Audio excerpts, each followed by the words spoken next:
way better now. Like I have You said you're supposed to do what?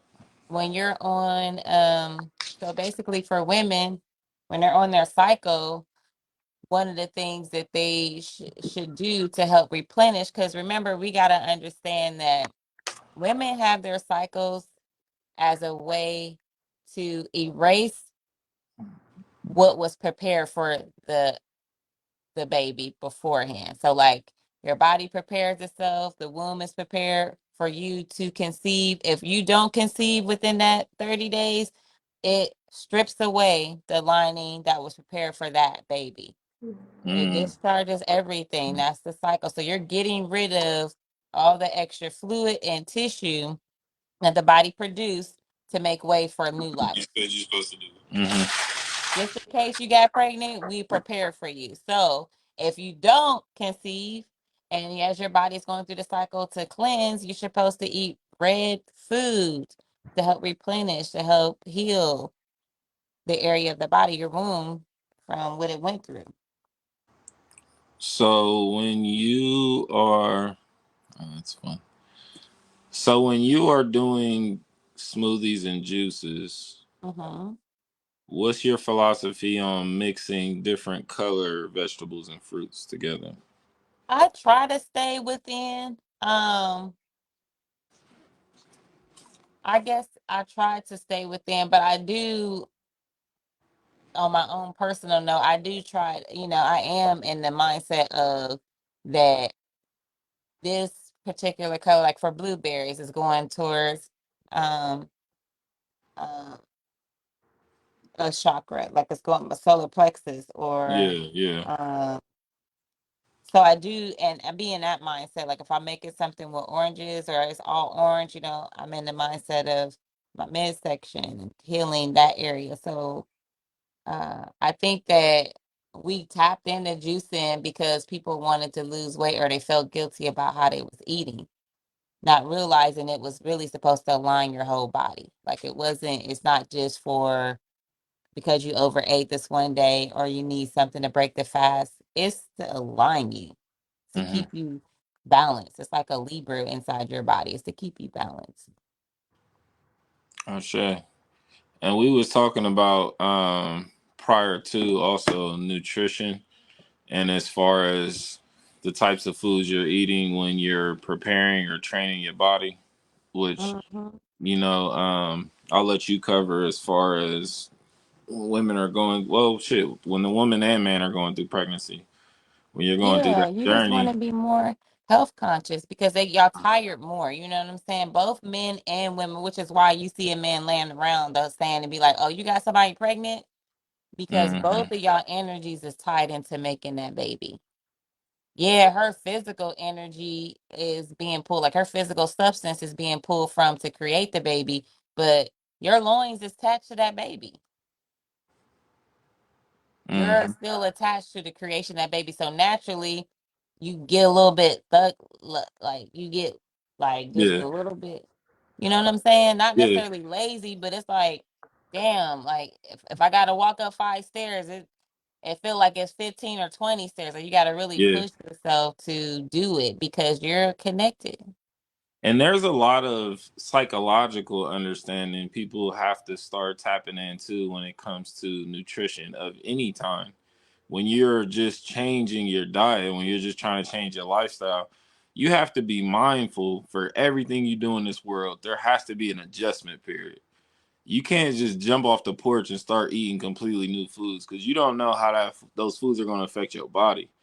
Those Right, are ways too we become more sluggish. I feel like during the pregnancy journey when you're just eating a whole bunch of new things for the first time because you don't know what effect this is going to have on you, and especially not mixing them together, it's going to have a whole new effect. You know what I mean? Like, so those things we have to be conscious of when we enter these new journeys.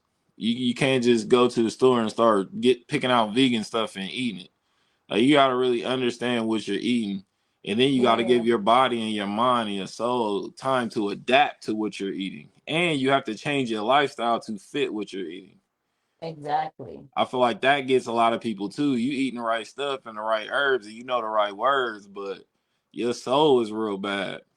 Exactly. Because you'll see people. you'll see people a lot of times where they're still struggling with their weight, even though maybe they work out 6 days a week, or vice versa. They eating healthy and they don't work out at all, but there's a struggle. It's because this spiritual warfare that we're in is not only it's also in the foods. It's in the foods, it's in the television, it's in the music, it's in our families, it's in how we think, it's in our makeup. We have to understand that cause and effect is within the whole body. So I Hmm. can think, you know, bad about myself and be beautiful, the most beautiful person. It's gonna come out in one way, shape, or form. It may come out with a sickness or disease, or it may come out in my attitude, how I treat people. That energy that I'm holding, the negative energy that I hold for myself or for anybody else, is going to show up. Same with the food. You eating some food, at some point in time, it's going to show up. It's going to show up in a way of how I speak to people or the way I smell. You know what I'm saying? You might be able to smell that grease pouring off of me, Hmm. and the mental. So when it comes to training people for conception, for pregnancy, I want us to understand this is the fight of your life. You understand? This is nothing to play around with, and it's sad because it's been such a joke for so long, because it's like anybody can get pregnant. You can get pregnant by looking at somebody. You can get pregnant by speaking to her. Hmm. So it's not the sacredness that used to be behind life coming in, and it being an answer to our prayers, and being exactly what we need for right now. We gone away from that. It's more so like, oops, type of thing. So Hmm. everything is by mistake. No, these things are still happening for a reason. Everything is still on purpose, whether we participating in the purpose or not. It's still on purpose. It's still happening. And so, with that being said, now we have to do due diligence to take care of the body that's going to house these new lives and bring them forth. Because, like I said before I got shut off the last live, is that the inside of your body is creating a whole new life, that's going to be able to do what you did over and over again and continue on. So we have to take care of home first, home base. Hmm. And it starts with the two of y'all. It starts with the people that's creating that baby and the things that you putting on the inside of you, because it does matter. And I gotta go. I thought I had a lighter right here and I don't. So let me. Nah, but you hitting the nail on the head. And these are the tests that we're looking for. I know a lot of times we're as people we're looking for tests to evolve, tests so Mm, we can develop, tests so we can progress. And these are the tests. Learning with simply what you're eating and what your body's rejecting. Because your body's naturally going to know what to reject. But a right, lot of times we aren't on the same page. We're living in want and our body's living in what it needs. So that is a form of self-care. That is a form of communication when you listening to your body, when you respecting what your body's telling you versus doing what you want to do. right. There we go.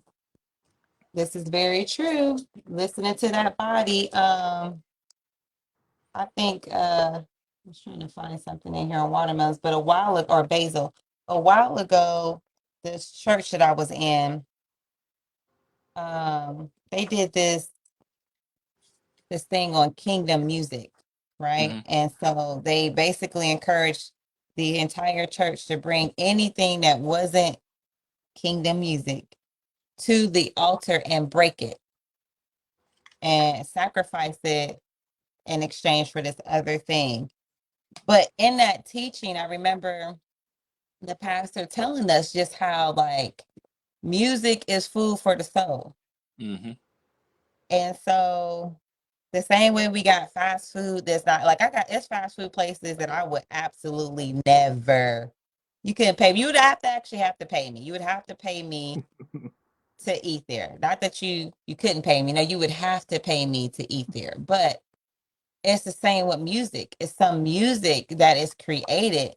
You have to pay me to sit in here and just listen to this, because while I'm listening to it, I can feel my body. Y'all sit Yeah. around. That's another thing. You can test this on your own. Sit around either a TV show that's not filling you up and putting no good substance in you, or some music, and you can actually feel the reaction your body is having to what you're hearing, and what you're, because I mean, you can lie to yourself all day, you can lie to people all day, but the body knows what the body knows. You know what I'm saying? Yeah, It's the yeah. truth of the matter. It's the real deal Holyfield. And you can't fight against that feeling because you're communicating with yourself. You sending a loud and very clear message. Now I know Mhm. exactly what you're talking about. It feels like your head is about to explode, and I can't listen 1 second more. I'm like, nope, I'm cool. Like Or it's so uncomfortable.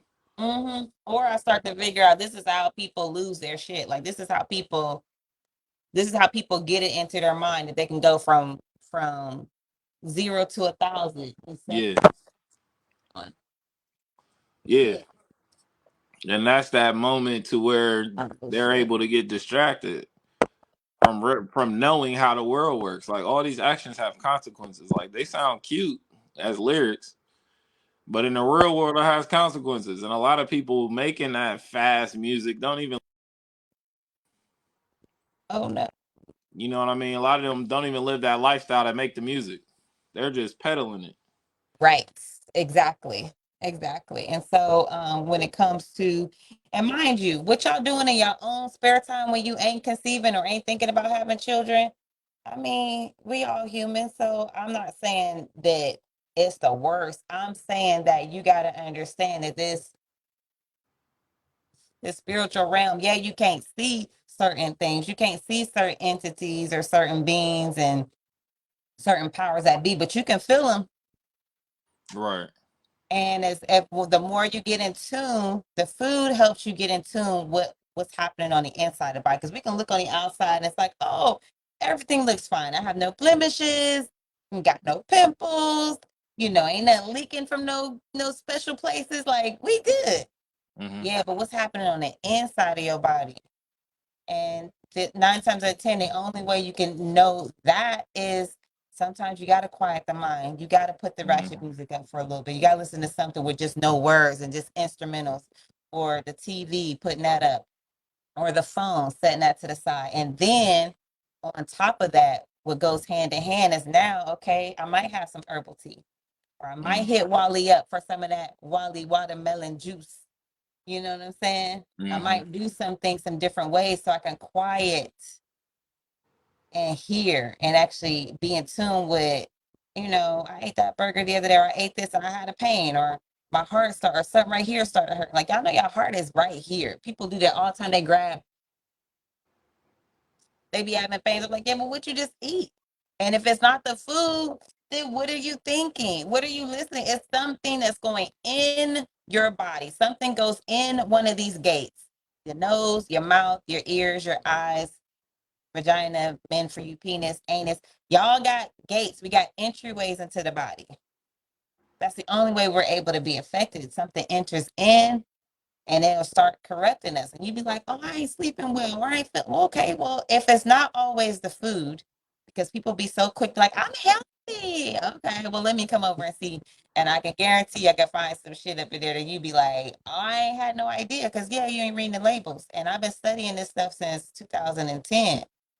You know what I'm saying? I've been over 10 years, I've been studying how we eat, reading labels, what's good for us, what ain't good for us. So, and I was my first study. Like I was the one that I was like, oh, one day I was 130 and 2 weeks later I was like 155 because I was eating healthy at my sit down job that had a cafeteria downstairs where they cook everything Oh for man, you. that's Hey, dangerous. hey man, hey, but I was eating healthy, man. He's up there cooking them eggs, and then he put vegetables in there to make you think that you're eating healthy. Then you go grab some other shit that you think is healthy, a muffin and something biscuit. Like none of this shit is. I was eating like literally when I gained that in that short time. My doctor literally said, "What did you do? What is wrong with you?" Because I had to take a test. When first they have you take the tuberculosis and all that, and it's something in our blood. I always come back positive for tuberculosis, so they always had me do X-rays and the whole thing. So I knew I was gonna have to come back. Well, I came back exactly 2 weeks later, How did I gain 20 something pounds? Like I could be dead. Like Mm-hmm. just because of eating. Nothing else. Not on no drugs. I wasn't even smoking at the time. Wasn't drinking. I was holy rolling in church. And the only thing that made me happy was King Jesus. Well, and food. Okay. And food. Hey, Had a good helping of both. man, and that 155, it don't seem like a lot. 150, 155 don't seem like a lot. It don't until you realize, because it don't to me now since I've been over 200. Mm-hmm. But at the time, I went to go put some pants on, and I was like, I just had these pants on the other day. Can't wear the pants. So I'm in the doctor's office, and he said, "What you been doing?" I said, "Well, I've been eating healthy." He said, "What you eat?" He said, "Well, I want you to mark down. Give me 3 days." And this is what I have my clients do now. I just Mm-hmm. need 3 days. And don't be trying to be cute with it, because Right. the only way we're going to help you is if we know the truth. So you don't need to lie. This is not a lying thing. This is an eye opener so that you can understand what you think is healthy is really killing you. It's Mm-hmm. unhealthy. That So means this is put just for every you. It ain't Snickers bar on there. Don't right. leave one off. Debbie cake, the Daddy but and then don't. It's not for me. This is for y'all. Like Right. I got my walk. I didn't got my. I know now I'm learning my body, so I know how many weeks I can go without doing physical exercise besides just getting up and doing the regular mundane stuff. How long I can go before my body starts getting out of whack, Mm-hmm. and then I know that I can combat that a lot with what I put on the table in front of me. You know what I'm saying? Because it's been since I've been under 200 pounds since 2017, and I haven't been back to, and I haven't been sick. So you're talking about this COVID, like all of this is tied in. Yeah. Sickness is not only from what you eat or what you touch or picking up a disease from somewhere else, but it's also what you internalize. Like y'all Mm-hmm. carrying sickness from some shit that ain't got nothing to do with you. You know what I mean? Mm-hmm. Like somebody else's problem or someone else's situation, overwhelming, burdening situation. You've apply that and attach that to your own daily life and your only daily thoughts and routines. Yeah, that's making you sick, sis, Yeah. bruh.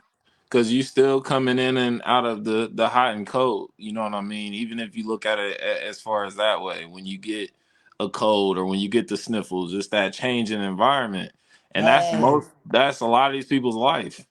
You around a bunch of chaos, and then you try to go sit in silence. Your body's gonna be in balance. Just how we saying with the health food, like yeah, it seems like you doing the right thing, but you putting a bunch of good shit on top of bullshit. The bullshit don't just go away. You know right, what I because it's mean? right. A negative and a positive still equals negative. Yep. So it's learning ourselves, and that's the most important part that I always tell people when we start talking spirituality or nutrition. Like you have to find your way. My way is not going to work for you, and it Right. took me years to figure out my way. It's not something you could just stumble into. You got to intentionally practice it. You know what I mean? Right. But the Yes. first step is you gonna have to sacrifice that comfy, safe life. This shit is hard. Fasting is hard. You know, I tell Yeah. people that all the time. It doesn't get no easier. It's And you always gotta gonna listen. be hard. Right. And you're right, Tim, about listening to your body because even with working out, like I went to the Hoover Dam with my buddy. And it's not because he's a man, because he's bigger than me. He's not necessarily taller. I'm talking in weight. He's bigger than me, but he can run further than I can before Hmm. he give up. That's his race. It's not my Hmm. race. Not my race. If I say I'm running to the second light pole, then damn it, I need to make it to the second light pole. His is the fourth. I'm not Hmm. doing. I'm not there yet. I told him next week I'm gonna try to go to the third one, but damn, even that, like thinking about making it to the second, yeah.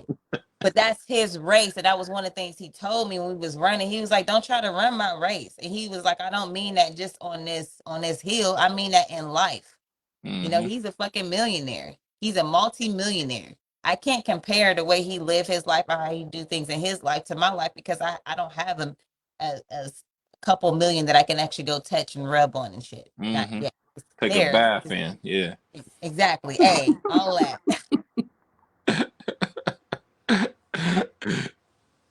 Listen. Because you're I gonna was be like, what is living Molly doing different. with the stripper gun in the bedroom? You already plans for the million. I like it. You Man, got to yeah, be for sure. prepared. Hey, all of that. I would, hey, I would smack you with that shit. Oh, hey, it's gonna get a little spicy with the buddy for sure. And that's what comes from those type of meetings. That's what comes from those type of ordeals. You know what I mean? I remember when it was a joke going around like you're gonna have the dinner with Jay-Z, you feel me, or get the money. You hang around those people so they can show you the lifestyle, show you the habits that you're gonna have to pick up. They're not gonna teach you how to make $1 million. They're gonna teach you how to become the person that's gonna make it for yourself. That's gonna go through your lane, and you're also gonna be fulfilled at the end. Because a lot of people get that money and ain't happy still. You Right, know what I right. mean? So yeah, we can get the body we want, we can get the money we want, but like you said, what are you doing about the inside? And you always should be doing inside work because, like we said about being sick, yeah, your environment constantly changing. Your environment is constantly changing when you're growing, when you're progressing, when you're changing your life. You're going to be in a constant state of shock and, damn, am I prepared? You know what I mean? Yeah. So to me, the easiest foundation is changing who you are on the inside and then listening to who that shows you are on the outside. But a lot of people have this fantasy of who they want to be, and they're trying to force their inside to look like the outside. You dig what I'm saying? And our internal shapes our outside, not the other way around. If it does, you're not in control. You dig? And that's to me is why I like just having that baseline, just that music. Because I tell people in psychology, there's always going to be a voice in your head. You just need to make sure it's your voice. You Mm, feel me? And sometimes we just need that baseline because we need to be rapping, singing, releasing, preaching. You know what I mean? It needs to be our voice in our head saying, look, I'm gonna do this. I'm not gonna do that no more. I ate this, it gave me cramps the next day. You feel me? Like we need to constantly be talking to ourselves, and it doesn't have to be progressive. This is where I'm going, this is what I'm gonna do, but it needs to be that voice. We need to get used to hearing ourselves, and a lot of people are listening to the dietitian or the life coach or their preacher or their parents, but where mhm. is your voice in all of that? And they could be Right. giving you helpful information. That's not the case that you know what I mean. I'm trying to make, but where is your voice in all of that? Where And are you excited when you talk about this, or are you talking about somebody else's dream? I totally agree with that because it's again where, and it's kind of extreme, but it made sense. Somebody was like, I should never want something more than you. Like at Yeah, the end of the day, like if I like if the person that wanted it for you died, then who else is gonna want it for you? exactly. So you have to like Tim said, it's great to get information and advice, but I was getting all this information, taking all these notes. I had notes and shit, but still couldn't lose a damn pound in the gym 3 days a week for an hour and a half with my brother-in-law. This is when I lived in Florida. Hour and a half, 3 days a week from 4:30. I was meeting him at 4:30 in the morning. Insane. That's Ain't losing bodybuilder a life. damn pound. Wow. And it was because again, that was his race. That was for Hmm. somebody else. Those strenuous X things he had me doing, yeah, it taught me something about equipment at the gym and then I could push myself. But the goal that I was trying to reach, he could not help me get there. Hmm. It took for my ex-husband getting sick for me to make a life change. And once he got sick, actually got sick a couple times, but I'm the one feeding everybody, and I think I'm Hmm. healthy. Why do I think I'm healthy? Because I made it to a point in this world that taught me that if you have this and that and the other, you're straight, you're Gucci. Just like church. If you could be as fucked up as you want to be, but if you take your ass to church every Sunday and you pay tithes, You good? You getting in? you say, baby, come on through.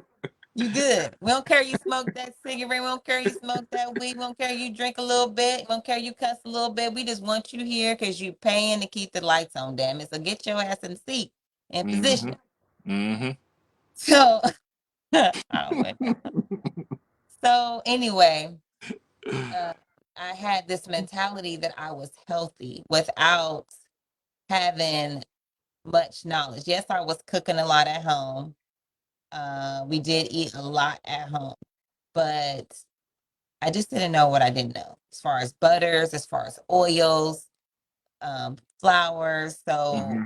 I think the first thing we started doing was there was this guy who came to our church. And I forget this guy's name. He's from Texas, but he was really big on the vegan and Okay. educated us about the chickens, what they do to the chickens and the cows and the milk. So I started changing out milk and butters for the non-dairy ones. That was like the first switch. And then Tyreek went vegan his high school year and he was an athlete. So it's like I have to learn how to, I'm, mama mode. I'm worried about my son being out here passing out on the side of the track. So I had to learn how to cook things that he would enjoy to eat. Then my ex-husband got sick, and so that it was the food. I knew it was all the food. I got hit to Dr. Sabi and some other people that was, posting and the documentaries, and I just started experimenting. And being in Florida, it was easy to grow certain things, and there was a lot of vegan people there, people that was not into meat or eat meat all the time. So that was an encouragement to, Nice. okay. And then I got to the point, I got real confident that I started selling my food at the farmer's market every Saturday. And when I would sell out, it was like, oh my gosh, I cannot believe I didn't fed this whole community of people, all these people, and I made some money off of it. Like it's just kind of dope. Like and I was saying, we speak, y'all got to pay attention because, like, again, y'all are speaking your existence every day. You're creating your life. You're writing your book every day by the things you say. And I used to say there was 4 main restaurants that was vegan in Tallahassee. And one of them was really, really good, but they were all overpriced for the things that they had. And one by one, the 2 black ones closed down, and it was just the 2 other ones that was still open. And uh, I said, I mean, I can make better food than this. Both of the places then closed down, and this too. One day, somebody hit me up from the farmer's market and said, our buddy who was making food ain't here. Do you think you can make something and come up here? And I was like, what? He was like, it's a free table. You get a tent. And I was like, okay, sure. And next thing you know, it was a hit every Saturday. I just kept doing it. Then I was asked to do other places. So food, I seen personally how food has brought people together. And we Mhm. think about food at the moment we wake up. We like, damn, what we gonna cook for dinner? What am I gonna have for lunch? What am I gonna have for breakfast? We have to pay attention that food is for real. Mhm. Whether the food we eat is real or not, that's another thing. But food is real when it comes to spiritual work, when it comes to soul work, whatever you want to call it, working on the inner parts of the being more so than just weights and how we take care of our organs and how we push Mhm. our get our blood to flow. Food is essential on Mhm. every level. And so it would behoove us to start reading labels and understanding how food is really supposed to help us grow. And food is supposed to help you reverse. People be like, you ain't Asian. Yeah, it's because I'm serious about what I eat. And I not saying serious like I don't have weak moments and have weak times where I give in Mhm. and eat what's there because mind your mind, even though you be like, oh, I ain't really hungry or I don't really need to eat this, is not really no nutritional food. Mhm. It's levels to this shit, you know what I mean? So your Mhm. mind got to be fed, like your mind got to think you're not hungry no more, even though you're telling yourself you're not. Make me a Exactly. believer, then give me Nah, something. that's 100%. And even once you get through that threshold of actually knowing what you're eating, there's a whole nother side to it then, because then we gotta account for the fact that energies and everything. You know what I mean? And this is something that my elders when I was younger was teaching me. And it's just how I am with everything in life. Like I pay attention when I'm doing something with another person, their energy and the energy they're putting into what they're doing. Cause sometimes you're like we were saying, you're eating healthy food but the person who's preparing it got bad energy, and that's gonna affect the meal as well. Then it doesn't matter what you putting into you because what you're allowing to come inside. You dig in, And so many times we allow people to put their energy on us through conversations, through accusations, through lots of little scenarios we just blow off or think is small, but nah, that's chipping away. You know what I mean? Mm-hmm. So I always been mindful like of who's preparing the food, and we look at it in a literal sense of like, man, this person might poison me. They upset with me, but yeah, that they are poisoning you, dog. Like them putting that bad energy or whatever they said over that food before they put that plate in front. I'm cool. I'll starve. I Mm-hmm. drink some water. I'm cool. And I've always been that way because I take heed. I see how easy it is for energy to transfer between the things we do, and food is used as nourishment. It's used as a gift. It's used as a suppressor. It's used in so many ways. So all of that energy and all these hands that's touching it, just how they say you don't know how many hands touch your money. Like we just take all of these things, not even worrying about where it came from. Mm-hmm. Mm-hmm. For sure. And one of the conversations I had today with my buddy when we were walking was, don't y'all ever pay attention to the chef? I Like, what always the pay chef attention look to the like? chef. Yes. I'm like, especially this person that cooks all the time, what do their body look like? Do they look like they don't get no sleep? Do they look like their body is unhealthy? Because mind you, there are, regardless of what your weight is, it's what you feel on the inside. Right. Okay. Somebody can be 250 and feel great. Like they don't have no aches. They don't have no problem with getting that 250 around. Hey, let them be 250. They're comfortable. They're great. You're going to know.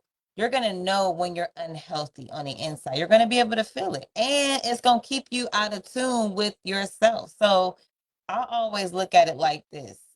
I think Kevin Samuel said this, something like that, like as far as like the body weight and matching up with your partners and stuff Yeah, like yeah. but like I said, I used to be 270, but I ain't no more. Hmm. So but I'm also a birth worker, so I have to be able to hold my weight and be able to hold another person's weight and their baby's weight, which is why I try to stay, I do my best to stay active and fit. But when it comes to a partner, it's like I want to, if you was in that fire, like Kevin Samuel said, I want to be able to pull you out. Right. Now, if you 400 pounds, I might have a problem with pulling you out. Yeah.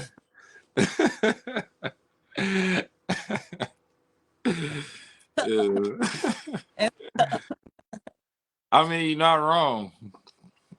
and vice versa, sis. He Yeah. might be saying, hey, I made it to, he might be 250. You know what I'm Yeah. saying? But holding his weight and pulling you, you know what I'm saying? So it's like it's not to offend anybody or make anybody feel a certain way. But again, I'm not in your skin. I once was in a heavier weight skin. I know what that felt like for me. So when I see people that struggle with their breathing or, eczema or shit, pretty much anything, I'm always like, it's the food. Yeah. And if it ain't directly what's on your plate, it's what you've been, it's one of the other senses, the other gates, Hmm. and that something is entering in and inflicting and affecting you to where the point you ain't even gotten just no peace within the body. It's one thing to be like, damn, ain't no peace in the world. You know what I'm saying? Right. I ain't got no peace when the kids is acting, or, certain things that will bring you peace. But it's when you ain't got peace within your body, come on, that's no way to live. Yeah. 100%. And I think the food should always be the one people tackle first. And the reason I say that is because I feel like getting what you eat under control is going to be one of the hardest battles you've ever had to fight. So if you knock out the boss first, you good. You know what I mean? Everything else is going to seem small in comparison. But you getting control over that food, it's going to have to change because it too always isn't just what you eat, it's when you eat. It's how often you eat, how little you eat.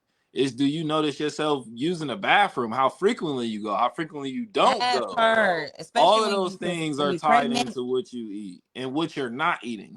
You dig what I'm saying? So being right? mindful of that, and you hear a lot of things in your 20s. I've just heard a lot of misconceptions that people think about food and nutrition and using the bathroom, and you should be using the bathroom daily, daily.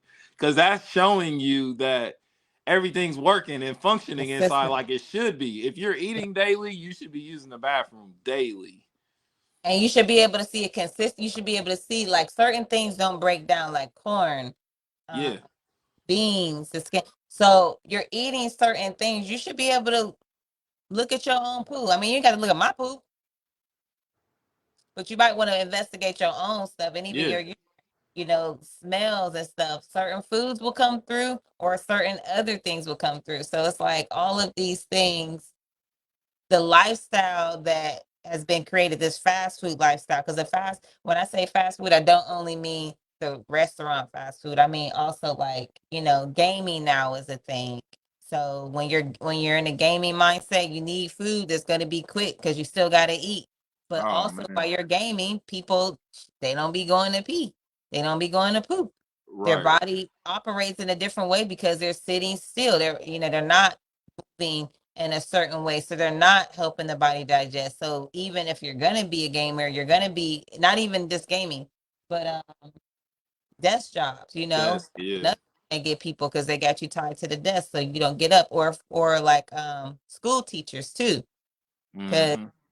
you're getting depending on the grade, or for preschool, like that's a restriction in itself. So being mindful, like Tim said, you're right on the money when you start with the food first, because the food is there. Remember, we said food is medicine.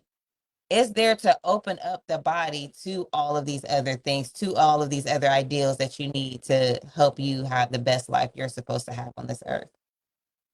Right? You're eating crappy and you trying to change your thoughts. It ain't gonna happen. Mm-hmm. You're gonna keep thinking shitty ways because of the food you're eating, or the music. It's gonna tie into something else. But once you impact the food and all around, not just what you're eating, but also when it comes to understanding, like certain foods bring you more water. Uh, Mm-hmm. Certain foods is, especially for men, or well, women too, but for men, like y'all dealing with a lot of uh what's the word I'm looking for? Sexual uh, dysfunctions, right? Mm-hmm. That's what they call it, or erectile Mm-hmm. dysfunctions. And Uh, I think that's being compiled too on the fact that people we're not culturing ourselves. It's so strange. We have access to more information than people ever have in history, and we don't use it. Like something else that's gonna help you on this food journey is trying other cultures' food. A lot of these cultures don't have these diseases and shit we have because of what they're eating. The right. food is already preventing this, or it's strengthening up their immune system. It's strengthening up their reproductive Y'all system. It's got a strengthening blockage. You up. don't know why y'all got a blockage. Like y'all, and Yeah. then y'all make it so common. So one of the things, and this is kind of on the same subject, but one of the things I mentioned in my media class to was mostly men, and they're all ages like 18, 21, 31, 26, 40 something, all the way up to like 65. And it's like 10 of them in there. We talk about the prostate. And I want to say out Mm, of 10, maybe one of the men knew the purpose of the prostate. I'm still here. No, you good. So we got Going to men the back. and women both got organs in our body that don't even understand their function or how they work, let alone foods are going to benefit that organ. So, And then we wonder why we misuse them. yes, exactly. Somebody say one more. What is that? Is that a comment? Uh-oh. Grow up and check your poop. Yes, that's what I'm talking about. She said, grow up and check your poop. This is very true. Yeah, And for these sure. need to Because, be healthy practices too for relationships. I think these things become so taboo individually. We're not even doing it right, for each like other. who has the energy to be holding gas around there? Man, first of all, I'm gonna tell you this: once you start eating right, you don't even fart like that no more. You don't fart the Facts. same. Unless you eating something you ain't supposed to. then your body gonna know. But like, yeah, so that's a whole nother thing. Like when I use the bathroom, I use the bathroom. And let me tell you, my body is it I go regularly, multiple times where I use the bathroom and everything, but throughout the day, I feel like my system is good. If I'm only going once a day, then it's like, yo, something is, what did I not eat? I need to eat some more or something because I'm comfortable with two or more. And so, Yeah, for my personal body, but we supposed to be just like babies, like we just yeah. bigger. Yeah, but after the babies eat, 30, 40 minutes, they whatever they ate and came out. And so a lot of us is just holding there. They said like an average person got anywhere between 3 to 6 months of waste in their digestive system. Wow. Why do you think that is? Not fasting, your body's never getting a break. And then all that food, and if we can call it food still, all of that junk is just stuck. It becomes like a fist when Right. everything in your body should be flowing like It's like water. we like a trash can, like the dump down in Frank Road. Yeah, and you can smell Mhm. it. Yeah, for sure. It's the You truth. know when it's around, and that's who we become. That's the And things that. this is no disrespect to nobody. We're just painting the picture that we cover up. We're so easy with covering up the fact that we will put something in our mouth. We'll put something in our mouth and eat it and don't even expect it to come out. Yeah, ain't that crazy? Not even know where it went. Or we put something in our mouth, not even expecting to get something nutritious from it, get something whole from it. Like these foods are really impacting your life. Like they are really, once you start understanding, like I said, it's deeper than what I can explain because for me, I'm still every day I understand something more about food. Yeah, Whether it's a new food I didn't try, like the international markets are really good to go to. Um, yeah, they speak different languages. Yes, they operate, that's their culture, but they have more of the things that are um, whole grown. yeah, So, fresh, not the so yeah, preservatives or the shelf life. It's today. exactly. Exactly. Yeah, that shit will mold in a minute because it's real. The other stuff is more like McDonald's, where it's like whatever they're injecting or putting in some of these fruits and vegetables, it's causing them not to rot.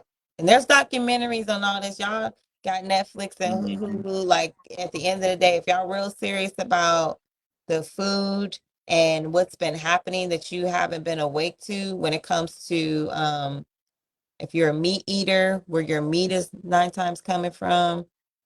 And I said this, Tim, on one of my podcasts that I uploaded Mhm. on my other show, or I think I did on Walli's World podcast. But I said about when I was in Haiti, there was so many chickens. So I ate some chicken when I was in Haiti, Mhm. and it was so good.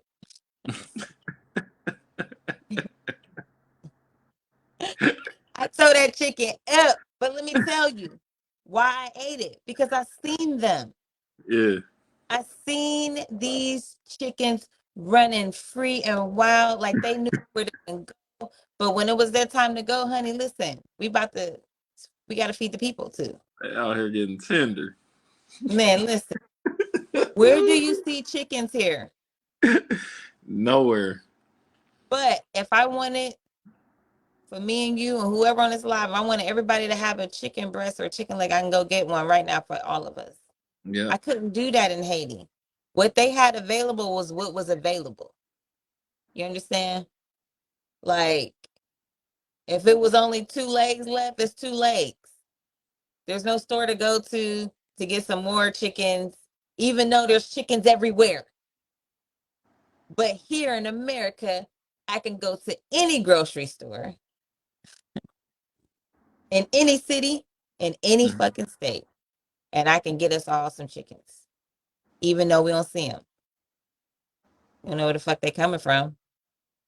And this If you is go, why I think this is the epitome of why every journey has to start with the food. Because even when we talk about things like sickness, we talk about things like depression, and it's easy to want to just blame the food too. You know what I mean? Without looking at the psychology behind what we're doing.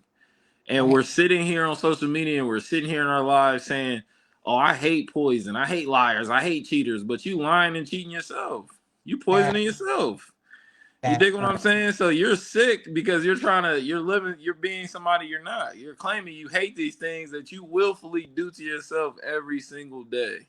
Right. And I guess too, I want your viewers to understand that the cry in our plea to give you this information is that it's senseless um abuse to yourself and ultimately can end in death.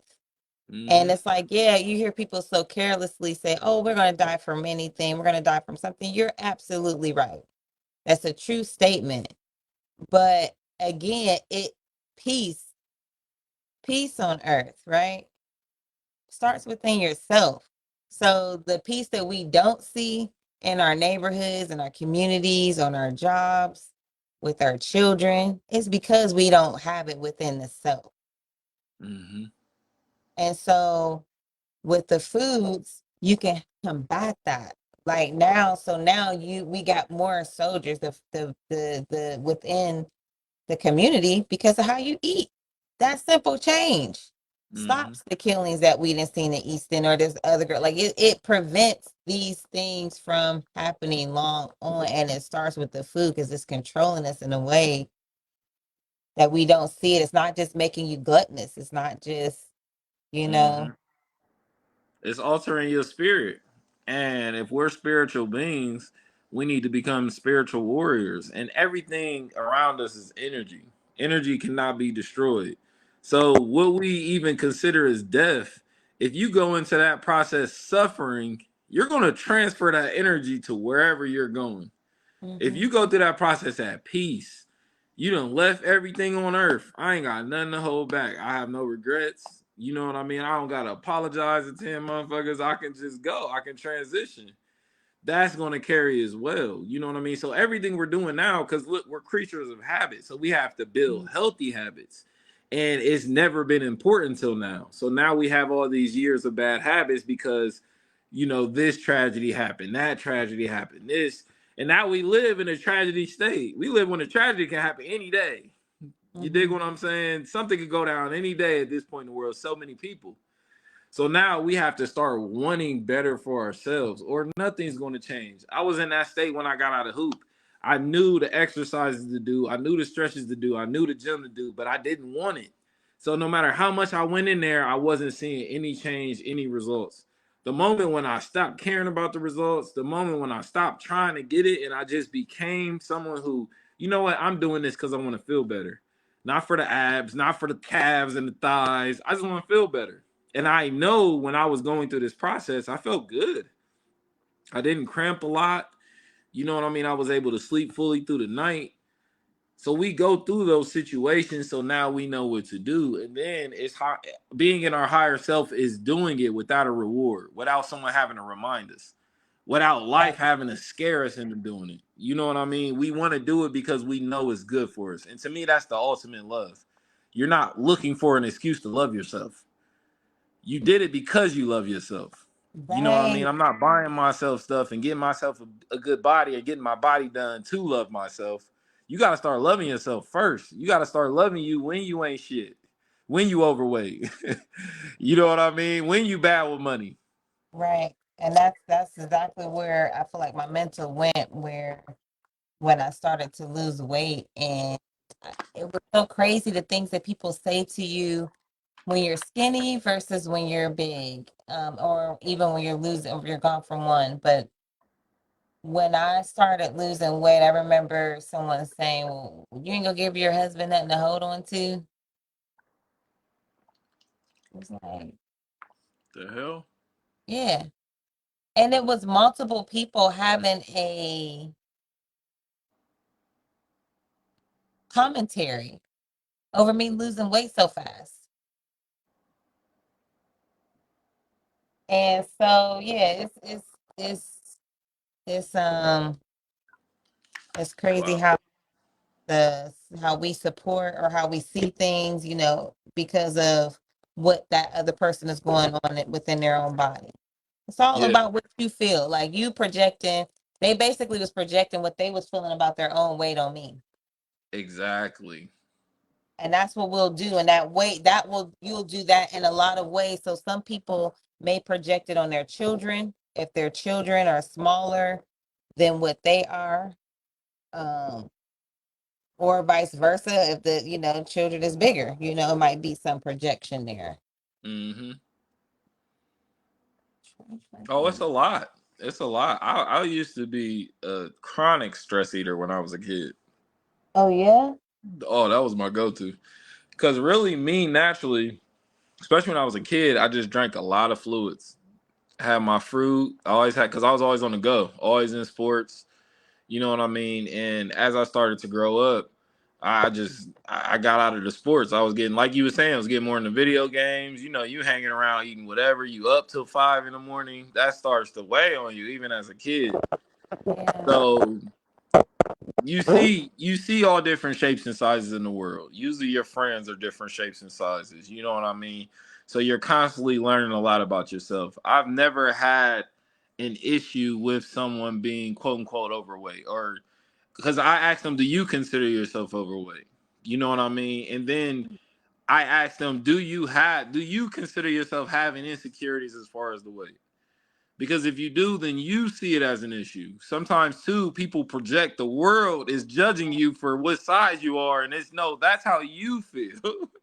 It doesn't make a difference to me what size you are. That's not, I don't gotta deal with that when I go to the bathroom. That's your prerogative. I just want you to be your best self. And your best self, you should be proud of who you are. If you gotta lie or cheat or go a backhanded way or around what you're saying, you're not happy with it. Let's call a spade a spade. You know what I mean? So for me, that's when I became empowered to just do something about it. And what I did about it wasn't go on a diet and start losing weight. It was start accepting how I looked and who I am. Yeah. Because if I can't accept myself like this, I don't deserve myself being healthy, being better, and just loving that version of myself. I need to love every version of myself, or it ain't gonna hit. Yeah, that's what happened with for me. Like I think I had finally started looking at myself. And I suggest everybody do this. Listen, everybody talk about mirror tests and that and the other. I did this experiment where I sat in front of the mirror naked Hmm. and I just talked about myself. Talked to myself about myself, what I liked, what I didn't like, what I felt like I can change naturally, and what I appreciated. Like I just went over every part of my body. But that did something heavy in me when it came to losing weight because I just I don't know, like I wanted a fast, like I wanted a pill, like I wanted it to be gone so bad, and I couldn't figure out how I got to that way, like how I like that I felt sloppy, like Hmm. lazy shit. Um and Hmm. I just didn't feel like myself ultimately. Like I was wearing a lot of weave and like it was just things, it was just not overly doing my makeup, and uh I just wasn't happy with what I had seen in the mirror. And so I think there was appreciation for who I was, but it was certain things that didn't make me happy. And I knew that I could change it naturally. Like I knew I didn't need a pill. I knew I didn't need to really stress myself. Like I heard so much information from people who had done it. It was like, okay. And plus I had done it once. Like I had lost like about, I got from, it was like one, remember I told you when I gained that one, whatever, I had gone from like Hmm. 160 to like 130 or something like that before my Hmm. wedding. So I knew I could do it. Like I was like, okay, so I can lose like 30 pounds. Like that's possible.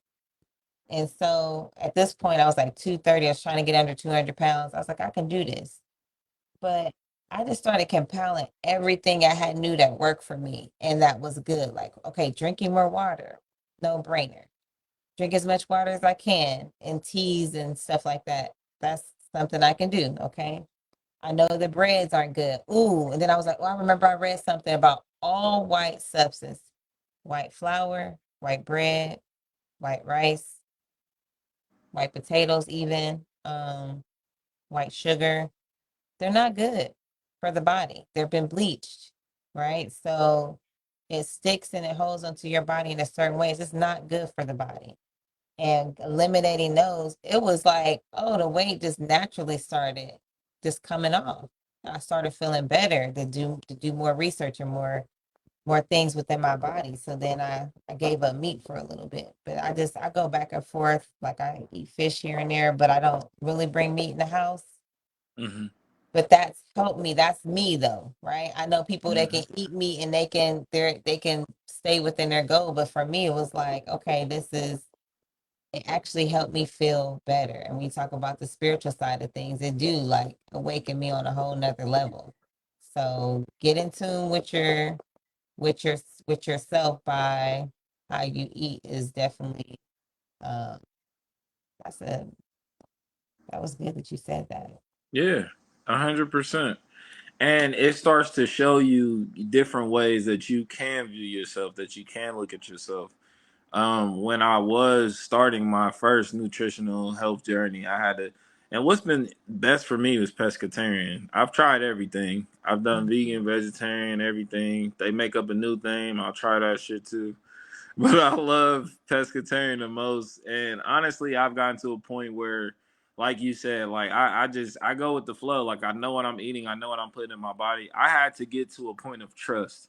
And I think the point of veganism, pescatarianism is to keep you in line, in the guideline. So if you fall off, you know where to go back to. But Mhm. I feel like the point of your journey is to just be natural. You trust yourself for what you're eating. You don't have to go on the guideline. You know you're going to do the research. You know you're going to look it up. And that became my purpose. So I started to be able to educate myself through eating. Food wasn't just entertainment anymore. Food wasn't just pleasantries. Food wasn't just, oh, I'm sad. Let me go get the pint of ice cream. Now you can study the food. You can get to know the food. And then it starts to reward you. That's when I started finding out what my range was for my happy weight. My weight when I'm my best self. I can get up in the morning, I can run, I can lift, I could do everything I need to do. Like you said, if I need strength, I got my strength right now. I can fast during this time. You know what I mean? And I started to associate that happy weight with the healthy weight. Mhm. And when we're younger, they tell you that pregnancy time, that's your happy weight. Oh, you eating a lot, you must have just got a new job, or you got a baby on the way. But we're eating unhealthy. You know what I mean? So at the end of the day, you gotta be asking yourself, am I really happy with how I feel, with these aches, with these cramps? You know what I mean? Because we don't know any better, you don't know any better. But as soon as you learn, it's a responsibility. When I was a kid, I didn't know cramps wasn't supposed to happen. You know what I Right. mean? I'm always wanting to learn. So I was actually in a doctor's checkup for one of the kids, and I was fucked up that morning. So I just asked us. It wasn't for me. I'm like, what do you do for cramps? And she's like, what do you mean? I was like, some mornings I wake up and my stomach's in knots. Like, she's like, I don't have cramps. Like, even during her cycles and shit. You know what I mean? And I'm like, huh? And she's like, yeah, you're probably eating too late. And that food is not digesting. It's just sitting on your stomach. So first thing when you wake up is trying to hurry up and digest it. She was like, pay attention to what time you eat and how late you eat. So I was like, all right, probably like 22 at the time. I'm like, all right, cool. So just that little subtle thing, I started noticing a difference throughout the day. Not even just in the mornings. The whole day I felt better. You know what I mean? So I'm like, okay, she might be on to something. Doing it with the kids. They feel better. They're sleeping through the night. They're getting up in the morning. It's not a fight. It's not a struggle. Yeah. It all started with the food, that relationship with the food. So you can spend your whole life saying you didn't know any better, or you can go out there and get that information. People know. You just gotta ask. Right. And people and you see people who are lit like people be like, oh, you're all so happy, or you're always, or your skin looks like this, and oh, you never wear makeup. They people compliment me on how the food loves on me. Like the food, how the food is restoring my youth. Like people always like, you're 26. I'm like, no, I'm about to be 41. But thank you for saying that. I do appreciate it because I've been 26 for a long time. Gotta retire that one. And it's the food is I give. I give it to it is yes, it's little on what I do because also like the next step, like you said, after the food, there's other things you gotta work on. Like now, like you're driving in your car. How much do you allow these people that are on their path and their journey to affect you? How does that affect the inside of your body? Do you get heightened? Do you like cuss a motherfucker out? Do you, just be like, oh, okay, well, me, I'm always like, okay, guys, let's go. Like I'm always trying to be so chill because I know if I take it there, what that does to the inside of my body. I felt that shit, and I don't like the way it feels. I don't like my back hurting or feeling like I'm two steps away from having to end someone in this situation in a horrible way. Like I don't like to carry around that type of energy. Like I know it's gonna be a time and place for it, but I don't like to have disturbance, whether that's with a person or well, mainly with people. Obviously, within myself Mhm. is I have more disturbances with self, but with Yeah. somebody else, I don't like that. But I get that from you. You know what I mean? I would say the same thing about me, and it helps me go the places I go. You know what I mean? It helps you go into that hole in the wall knowing I'm gonna be straight when I leave here. Right, Cause I don't attract problems. I don't right, attract chaos. So right. I'm good. They got good food, they got good people. I'm gonna shoot some pool, I'm gonna enjoy myself, I'm gonna go home. I don't Ex- look at this as a dangerous area. I don't look at this as something could go left. Shit, I lock my doors in the suburbs. You hear what I'm saying? I'm looking both ways out there when I cross the street. Like that's me being worried. When I'm amongst my people and I know we having a good time, that was why I wanted to get into the entertainment industry. We talk about that a lot on this show. There's something there. There's something there that helps us. We just can't be all entertainment. We can't be all play and joke. We gotta take something serious. So if you're gonna take anything serious, it might as well be your health. Might as well be what you're right, putting in your right, body. right. Because health is wealth. Because what do we say? What is the point of you having being a multimillionaire if you can't even enjoy it? You're not even around to enjoy it because of other things that may be going on with you within your body. Mm-hmm. So you had said something, and I was gonna say, oh, you talked about the cramps and Yeah, yeah, how yeah, yeah. doctor had gave you that one thing that changed your whole mental up, and that was a long time ago. That Mm-hmm. and so before then, I was gonna ask you, was before that were you having that, or that's just because you was outgrown on your own, kind of? Well, that was around the time when so I got into hoop late middle school, and then basketball was my life. And then when I got hurt, this is around 22, 23 when I stopped hooping, had the kids now, messed up my knee. So my whole life had changed. You know what I mean? I had to find a life without hoop and without having those remedies and without just naturally feeling better. You don't know why you feeling better because it's because you get up at 6 a.m. and you run and you don't eat till 11 and it's your lifestyle. But I never associated the two. When you're a kid, you're just living. You're not questioning why this good fortune is happening. You're just taking advantage of it. You know what I mean? So I was forced to have to look at it a new way. And up until that point, I never asked my own doctors these questions. So for me, that's the two worst things I'm gonna experience is a toothache and stomach pain. Like that will fold me up like a baby. You hear me? So them cramps was tearing me up. So one day I just had enough. I was like, I'm not about to live like this. This is crazy. This is madness. Like I'm not Yeah, about to live like this. So I had to get to the bottom of it, but I had to go through it enough. I had to be done with it because it wasn't done with me because it was also teaching me how I was living at the time. It was showing me how careless I was with what I put in my body. It's showing me the type of company I kept because this is what they ate. This is what they had to eat at their houses when I went over. All of these things were domino effects. It wasn't just my choice of what I was going to eat. It was everything around me. It was the commercials. It was the streets I chose to drive that had all the fast food. It was everything. But that one moment crippled me enough, it hurt me enough that I had to sit in it and think. I couldn't just go eat. You couldn't just go move. You had to sit. You can't do nothing when you like that. You know what I mean? When you sick from eating, when you sick from drinking, you don't want to drink right now. You want to eat. You don't want to do nothing. Part of you wants to die. You just try to hold on. You know what I mean? So that's when I really focus. That's when I really meditate and lock in those moments when you clinging to life. I need to learn from this, or I'm gonna get right back here again. I'm gonna be here next week. I'm gonna be here when I lose my job. I'm gonna be here when she break up with me. It's gonna be one thing to tip you over. So if I learn how not to get here, you know what I mean? From why I got here, from those habits, from being careless, from not even thinking about reading the labels, not even watching lectures on food, but you watch videos, you on your phone, but it's not about things that can affect your life. So I had to question everything I was doing, not just what I was eating. Who are you? What are you thinking? Why would somebody, you claim you want to get married? Why would somebody want you? You claim you want more kids. Why would somebody want to procreate with you? And you got to be that hard on your fucking self to make change. When you be nice with yourself, you're going to stay the same. But when you really get into your ass, like, who would want this? You don't Right. want this. Because like that was the wake up call when I said like when my ex husband got sick, I was like, well, shit, I've been the one feeding everybody. I'm the one that has been going to the grocery store. So I had to learn, I had to unlearn what I thought was healthy. You understand? Like I was all over the place with that. And then when I looked at when I did for me finally step on the scale and see like, okay, yeah, you've been having children back to back, but you heavy. You big. And for me, big, my feet would feel like sometimes they was gonna bust.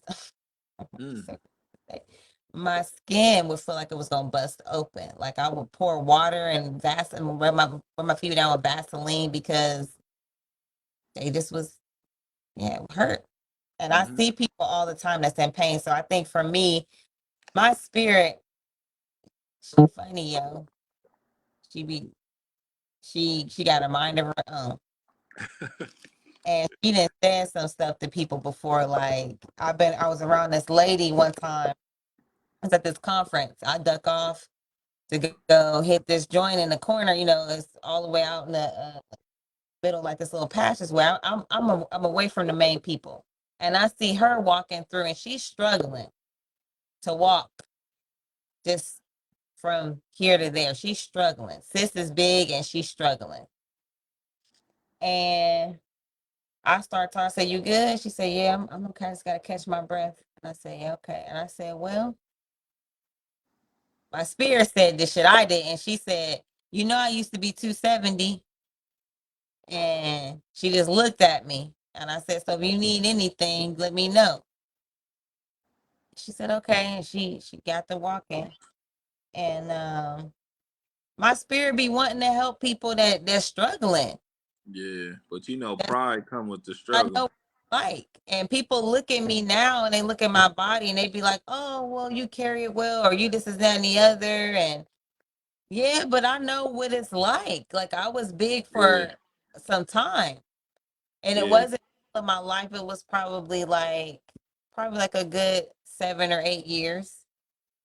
But Um, you gotta think too, our egos got bruised with it because we got desensitized to it in church. That was yeah. common in church. Oh yeah. And it was that same, oh, go help such and such. And they pride, like I got it. It don't look like you got it. I'm trying to help you now. It looked like it hurt when you walk. I'm trying to help. Pain, but it's yeah, you're right, because it's in the church, it's the cover up of the religion. They use the religion to cover up the pain that you're going through. They subside it to say any sickness and disease you're going through, God can overcome and he can heal you. No, you can heal you right Yes. now. Time. Y'all suffering from shit that y'all don't even have to suffer from. I think that's what irks me the most Mm-hmm. as far as frustration with this is that it's things that you don't have to suffer from. Eczema, get rid of all dairy, period. Get rid of the dairy. Eczema will heal within the body. It's an inflammation within the body, and a reaction from something that's going in or something that's on top of.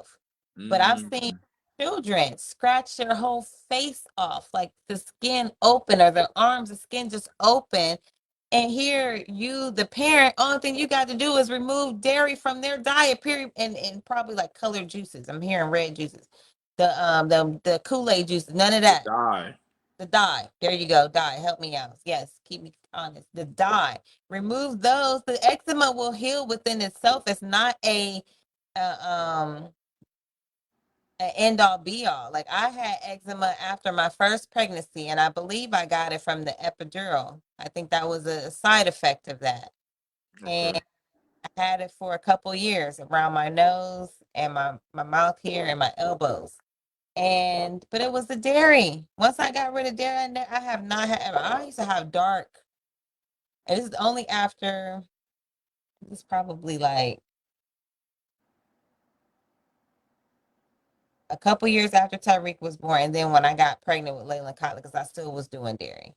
But during it was only during the pregnancies, and they call it a pregnancy mask. That's it's like a name for it. But I had it in other places that wasn't just the mask. They say it's like a your face. If your face was spit down the middle, it'll the eczema would show up on both sides as like a Mm-hmm. type of thing, which it Mm-hmm. did in both pregnancies. But again, I still was doing dairy. And then the last two pregnancies that I wasn't doing dairy, I did not have the mask uh, or any eczema type of thing. So I know it's fully attached to just how I was eating and Mm-hmm. stress levels too, because it's an inflammation and the steroids does nothing but this is and the steroids they use is a belief system. They believe that if they put steroids on something that you're dealing with, it'll freeze it in place so it won't continue to do whatever it was doing. Right. Not to say it's going to cure the eczema or any other thing that people put steroids on. Slows it down, basically. It's just to put a pause in it. It's like, okay, pause. Yeah. Only push the play button. Which There's no, then no goes to it goes to now show how many things we have to unlearn and relearn. Because and I learned that about lactose. Being lactose is actually normal. yeah, Not being able to drink milk is not normal. right. I was Ain't like, that oh, crazy? so you gotta flip it. Ain't that Because crazy? my daughter's lactose. So and I when I went that's when I really started my 8 year old. That's when I really started learning about it. And then I was like I had to stop myself from trying to push dairy on her because it was a part of my lifestyle at the time. You know what I mean? So a lot of times that's why this health is so important because it affects other people's lives. Like you directly said, I'm preparing the food. I gotta be mindful of these kind of things. Mhm. Yeah, I can't be killing the people, you know what I'm saying, that I'm Mm-hmm. serving. Mm-hmm. Basically, I can't be calling myself a wife and a good mother. Meanwhile, I got people underneath my guard, my view, and they're getting sick underneath me. Now, once I change that, my children don't get no common colds. I personally, and I'm thankful for this. Oh, I personally haven't been sick since 2017. And Hey. well, I take that back. So in October, I did get sick in October. And I don't know, it might have been a case of the flu because I was in Florida and I spent a day and a half on the front lawn of the house. I was just outside and I had some tea my friend made for me, one of the midwives there. So I did get sick. But other than that, that was the only time I was sick since 2017. That's still amazing. Yeah, I have not, and I And think now your body done adapted to that, so you good. yeah. So people be like, I don't want to cough around you because I don't want you to get what I'm got. Like, don't get what you got. Don't worry about that. You good. Don't worry about that. I'm not even worried. Like when people be sick, I'm like, I'm no longer worried. Like I do my due diligence of washing my hands when I go in people's houses. That's one new thing that becoming a doula has made me do when I enter in. I do my best to wash my hands. But I don't be worried about. And not that I think And I'm invincible or nothing like that, but again, food is medicine. So if there is something going on with me, guess what? There's something that naturally can help me fix it because I didn't entertain something that I probably shouldn't have entertained. yeah. And it all that's how to me it comes psychologically because if the medicine you're not dependent on it now you can choose a healthier lifestyle. The point Hmm. of these remedies, the point of Dr. Sabi, the point of the hospital is for life saving, you know what I mean, complications. It's for to get you back on track. This shouldn't be a weekly visit. That's what most good healers will tell you. I don't want you to have to see me frequently. I want you to be living a healthy lifestyle Then let's say something happens to you, something goes wrong, and now you need this remedy. You know we got it, but you're not using this every single day, every single time because you know it works. Because that then you're abusing it. You're choosing to get sick or you're choosing to get hurt because you've become attached to the remedy. You become attached to the medicine. The Yep. medicine there can be a daily thing. You know what I mean? Preventative, like that's also a medicine. It's crazy. We don't see how. I mean, we can go on for this. I know we got to end at some point. I don't know how long you plan on going, but they We'll end they on this. You go ahead. they have I mean, right now y'all getting paid. Y'all getting paid to medicate your children Oof. and yourself. And your doctor is getting you get there's an incentive for you. There's a cash reward for you to buy into this thing. There's studies. There's all these, so I've seen it, but it's on certain levels that people they don't see how addicted they are. And for me, it's been being in the Uber, taking people like one of my clients are only we have a relationship out of that, but the only reason why she hired me is to take her to her doctor's appointments. And she's a healthy person. She's living, she's an elder, she's healthy. But again, we have this mentality that if I don't go to a doctor that's got a degree that then studied this white medicine, this Western, I'm sorry, not white medicine, I meant to say Western medicine. Sorry. Same It's so difference. she be doing that shit, right? Yeah. Western medicine. If I don't go get seen by them, then I'm not healthy. No, you should be in tune. Now, mind you, if something is needed, my son broke his arm over the summer. Yep, I took him to the doctors. Now that I see how to fix it, best believe if times came to where I know now, I'm like, oh, that's all y'all do to fix it broke. I could have did that shit. Same shit they did back in the day. It hasn't changed. But you got a degree and you didn't spend thousands and thousands of dollars to get a certificate to say you're approved to do what you can do. So many people believe in that shit. And you're your first doctor, meaning that you can't tell them what's going on unless you can unless you in tune with what you're feeling. And you can't necessarily be in tune with what you're feeling until you quiet down some. And the food is sometimes loud noise, like white noise on the TV or noise in the phone, like people gossiping in your ear. Like all of these things are noise, right? So when you can quiet down, then you can hear like, oh, well, what is that? Or oh, wait, maybe how did you sleep really? Mm-hmm. Like how many people are on them CPAP things? Too many. And not to again, not to this is not to offend anybody, but this shit is tied to the food. And one of my pregnancy, actually my heavy, when I was at my heaviest, I fell asleep in a chair like this, right? Cut my circulation off and woke up and threw up Damn. because it was, mind you, I got baby here, I got all of this here. I'm extra big. The stuff I had ate was full of acid, some fake ass juice, Mm-hmm. and fell asleep, cut air off. But when I went to go try to get some air, here I am. I'm to the point now where I'm throwing up. And I've had that happen more than once. And so when I look at people who use the CPAP machine, they stop breathing because everything is pushed up on everything is blocking something. Um, they can't even sleep peacefully. You know what I'm saying? So now y'all got certain people, it's not only affecting your blood with diabetes or high blood pressure or low blood pressure, but now it's affecting the way you can even sleep at night. Mm-hmm. To where they gotta hook you up to a machine because they didn't did a study on you saying that you stop breathing. I'm pretty sure a lot of us stop breathing here and there Yeah. naturally. Yeah. They could probably hook us all up and see that, if I get into a deep groove, my spirit probably be like, hey, wake your ass up. Like, We still on Earth. Get right. up. Hey, we still here. You sleep. Get up. Right. I was just sleeping. Damn it.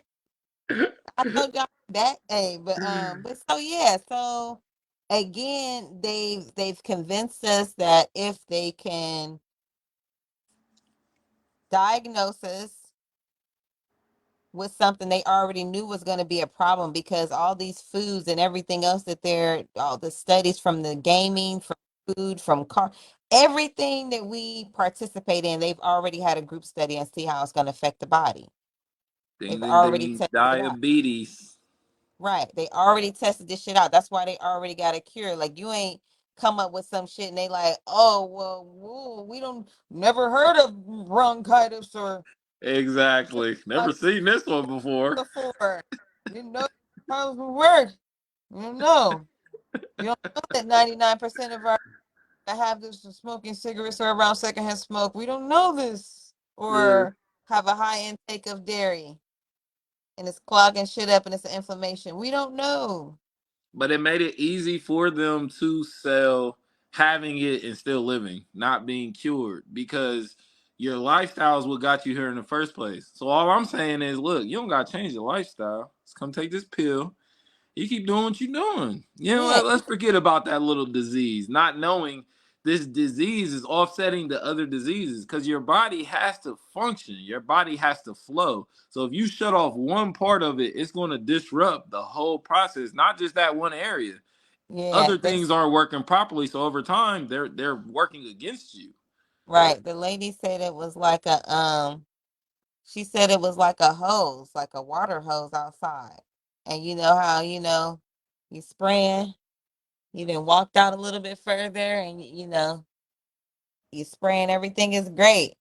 And then you walk over this way, you like, damn, the water getting low. What's going on? Well, it's a knot. Hmm. It's disrupting the flow of how it should be operating for you to spray everything, for you to have the fullness. And I think that, like you said, too long we've been just lying. You Hmm. have to stop lying to yourself. Um, like, because this whole again, and that's why I said I don't want to offend nobody when I talk about weights and that and the other, because it's not necessarily the weight, but that the way people carry their weight with men and women, it's attached to the pain and hurt on the inside. It's attached to Absolutely. something that you need to cleanse on the inside. And you can see it. Um, Absolutely. you can definitely see it. Because when I To go back me, to, that is the stress eating. You're eating to feel better. yeah, And you're for going to feel better when you eat the right way. You're naturally going to start to feel better. That's living in that calm. If you got to try to react to feeling better, that means you're not okay. Something's wrong. And we right. got to get to the root of that now through the psychology, through the shadow work. But it all starts with the food. My favorite saying, my favorite affirmation is what you feed will grow. Mm, yeah, I got that one piece in my poem. I feed my power daily. Mm-hmm. Yeah, it will grow.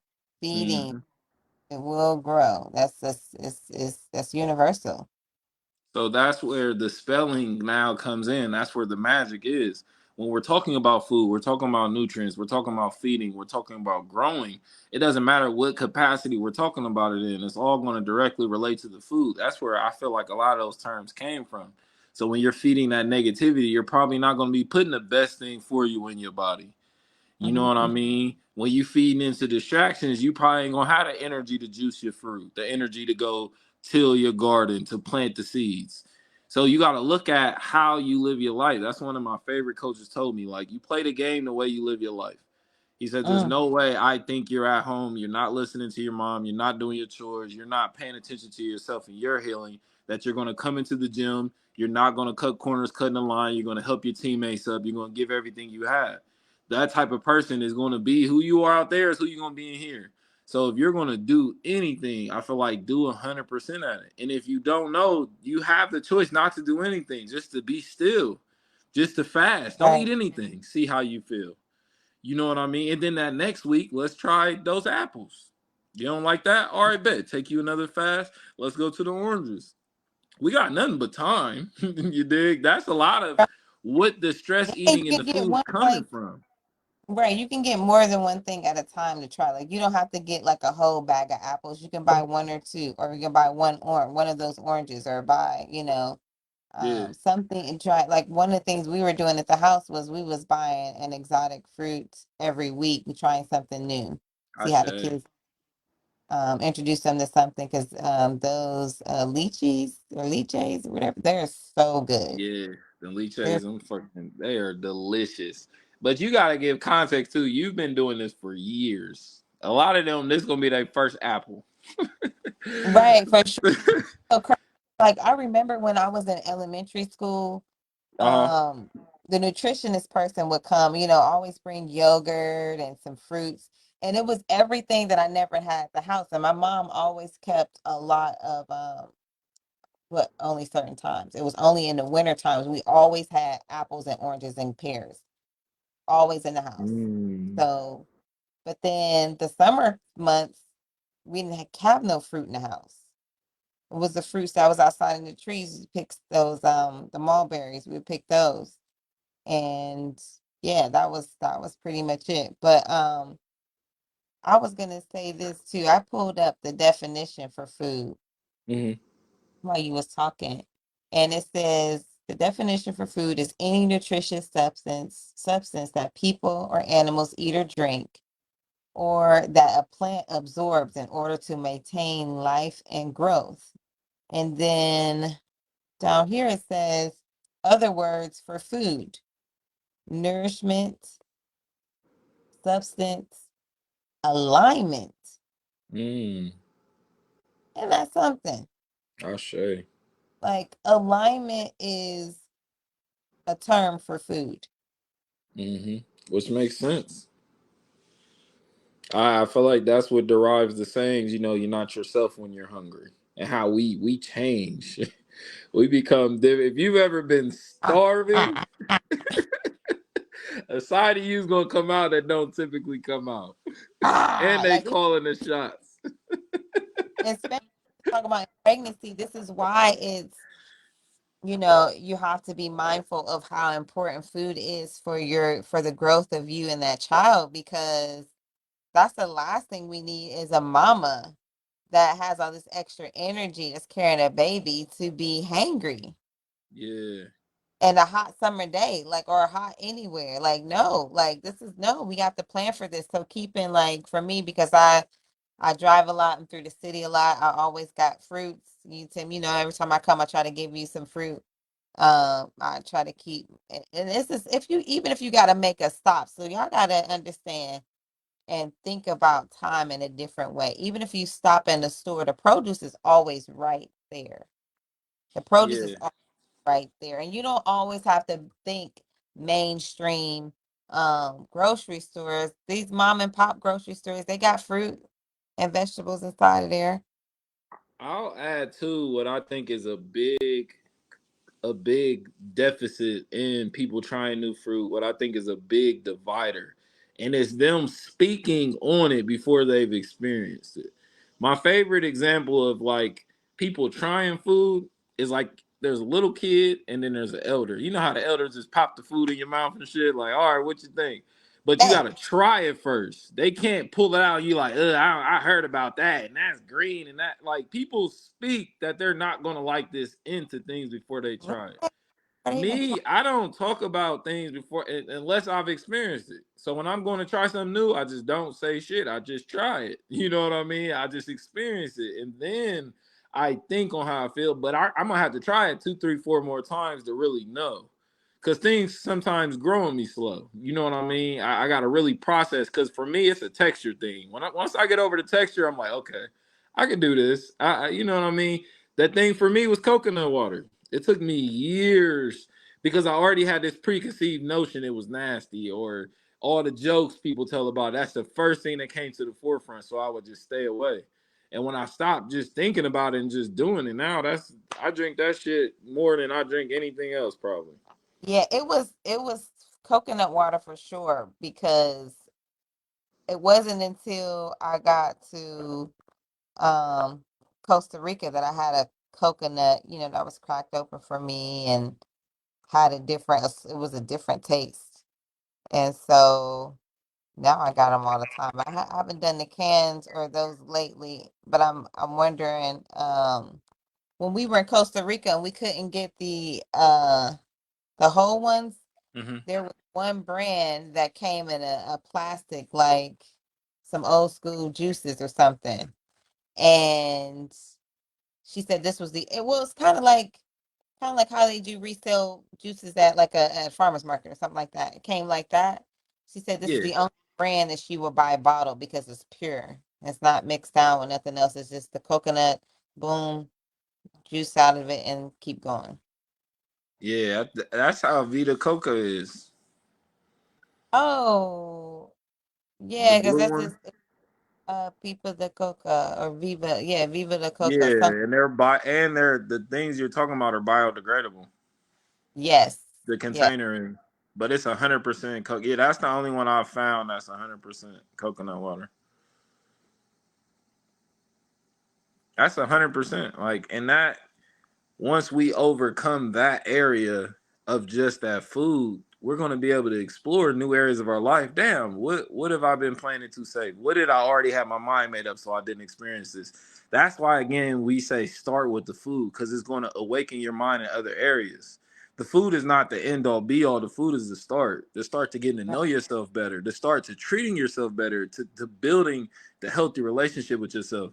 And most of us have an unhealthy relationship with food, and this is where we get into healing and growing. It's not always your fault, but it is your responsibility. You dig what I'm saying? Church may have put it there, slavery may have put it there, your family put it, they traveled a lot, that's fine. But here where you are at this point in your life, you have a choice. You can make it your responsibility not just to eat better, but be mindful of what you're putting into your body. That's the name of the game for me. I'm not going to tell people what to eat, what not to eat. Just be aware of what you're eating. Be aware of how it makes you feel. When you get sick, your first notion should be, "Damn, is it something I ate?" So then Mm-hmm. you're growing that relationship bite by bite. You dig? It's not going to be an overnight thing. Like she said, we've put years on this thing. I'm still learning. I still don't feel like I know everything. Don't feel like I ever will, but I want to. I want to know as much as I can. Right, for sure. And again, as it start where you're at. Like there are plenty of documentaries out there. There's plenty of books that I didn't read. And it started with me though. It started again with seeing something. I was trying to find some fruit. Seeing something and actually being able to say, okay, is this whole? Or like I made the chicken alignment. Like I ain't saying you got to stop eating chicken, but I am saying that when I went to another country, I saw so many chickens running free. It made sense for them to sell chicken on the corner. And like I said, here, there is no way that we all can go in any store at any given day, at any given time. All the grocery stores, all the restaurants, all the fast food places, everybody got chicken. But you don't see chickens every day. Shit, it probably some people probably go years without seeing an actual real chicken. That would be a lot of chickens. It would be a lot. No, because mind you, I was in one part of the country, right? We did travel about I traveled within the part of Haiti for about 2 hours um on the road, which was probably would have been 30 minutes here because of there's no paid but in every state, man, every city, it has the same. You can get chickens. There's no shortage of chickens, even though you can't go to those places and see um live chickens. Right. So when I first had, it is for the life of me. I said, man, why can't I unsee this? Why can't I unsee how they've been feeding us chickens, and where the fuck these chickens coming from? Mm-hmm. And how is it so many of them? Um. Anywho, yeah, I don't want to get wrapped up in that, but yeah, it's just It's another episode. the chickens. But yeah, on the foods. Like I said, there's plenty of documentaries out there. Netflix is really good for the food documentaries. Um, that's available. I And say. uh, Dr. Sabi, he's all on YouTube and I'm pretty sure TikTok, SEBI, but his teachings was, surrounded around how the food can heal you, how the food is our medicine. Hmm. There's plenty of people to follow, but like Tim said, this is your individual race. It's not a comparison to where I am today and what I can train my body to do. I had to learn that even with the water fast because I was like, oh wait, yeah, I'm doing this water fast, but oh, I needed a smoothie. I actually sucked on a watermelon, um, chewed it up and spit it out, but I needed something. Yeah. And so listen to your body and get the electrolytes. And that was another big thing, getting some of that Himalayan sea salt on the tongue and getting some electrolytes back into the body while doing these things. But there are all ways to heal the body from the inside out. We just got to tap in. I say. Thank you. Thank you. Yeah, this has been educational to say the least. I love this video age because they can just go back and watch this. We don't gotta repeat ourselves. It's lit on this side. Uh, This So is is there anything you want to leave the people with? you didn't got me fired up because I already was telling you when I juices. I said, okay, listen, it's my oil has been in my house. Like I kept on saying, like, what else can I do to get out the car? Like, not that I don't mind to grind. I'll grind if I have to, but it prevents me from being as creative as I desire to be. I sure. And with the food, I like to sit around and watch people eat my food. And on top of being healed on the end, also, but it's like I don't know, it's like I don't want to say a freaky fetish, but it's definitely a fulfillment and that I don't come across with a lot of other things. So Hmm.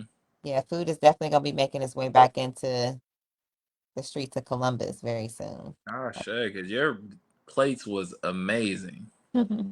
Oh, I remember when you was cooking, yeah. And then Yeah. knowing where the source comes from. You know what I mean? So that's things that we implore y'all to do. Y'all can start doing that today. You can start reading them labels. Have a conversation with the cook. Have a conversation with the chef. And that Mhm. doesn't mean if they are having a rough day cooking, run out the house. Go cheer them up. Go talk to them. Maybe they need somebody to listen to. Go sit in there with them. I always just sit with my grandma in the kitchen and watch her go, because I could tell she just needed somebody in there. She wanted to turn around and see somebody. She wanted to know someone was listening. So there's so many ways we can be there for each other. And this is what started this conversation is my post. Help them clean up. They've been on their feet for hours at a time preparing a delicious meal from you. Sew back into your people and help them restore because the faster that we can restore, the faster we can do that again, right? The easier it is for me to come back in there. Like when I come home to a clean kitchen, I cleaned up yesterday, last night actually, after I got done making the juice, but the that had dishes on the counter. I asked my son, I said, please put those away from me because when I come home, I need to be able to see and just go in and start just cooking. I don't want to have to clean anything that takes more time and energy away from the meal. And then what you get with that may not be as better as you would get had the dishes had been clean. Because now I'm rushing, Mm-hmm. got to do double duty. So yeah, Yeah.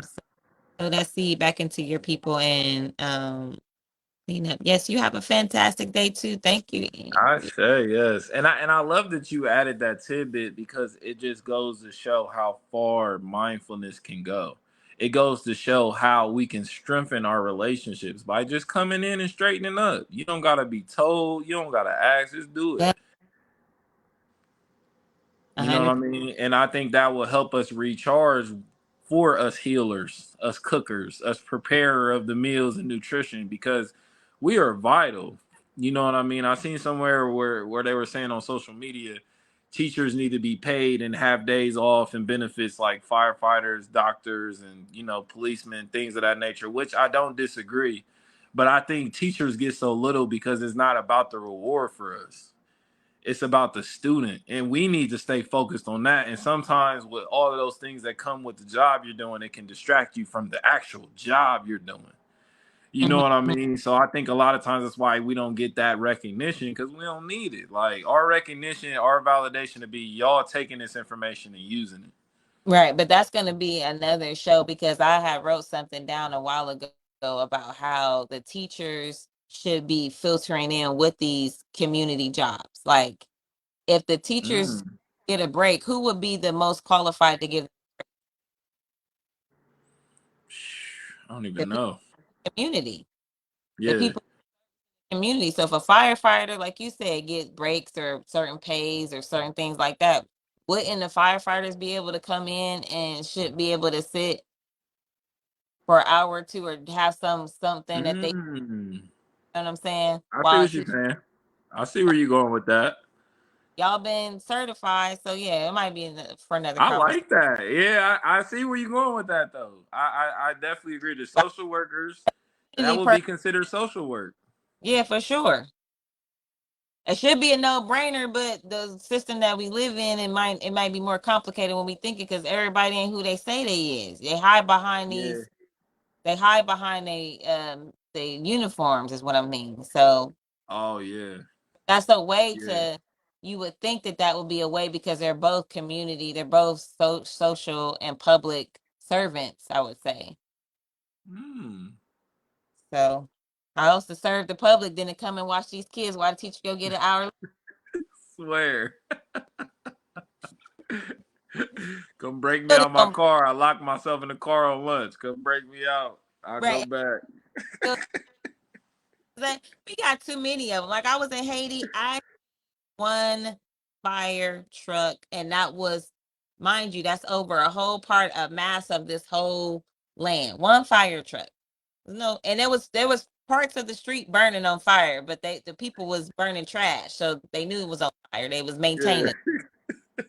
But we got fire, we got all these fire departments, we got all these extra people in service. They ain't got nothing else to do but to shoot people. So look, give them something to do. Go sit your ass at the auditorium. I want you to watch all these kids Go and the play teacher. with them on recess. Chase them around. Yeah, what Keep your them gun? busy. Okay, next episode. That's what we talking about. Cause I think you got something there. You know what I mean? We also gonna cover the protesting, and we're gonna cover next time we meet. It'll be on your show, it'll be on my show. We're gonna meet somewhere. Cause the people love this and I love it, and it's been educational.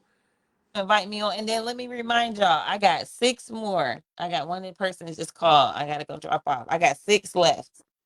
They Oh, blueberry. oh yeah. Y'all's fresh pressed juice. Make sure y'all tap in. There is and blueberry and regular. Ashe. That looks delicious. Yes, I appreciate you, man. Yes, same, same. This was a pleasure. Thank everybody for tuning in, tapping in. Thanks for everybody that shared the show. Make sure y'all like it. Make sure y'all tap in with everything we got going on. And we're going to see y'all soon. Peace. Peace.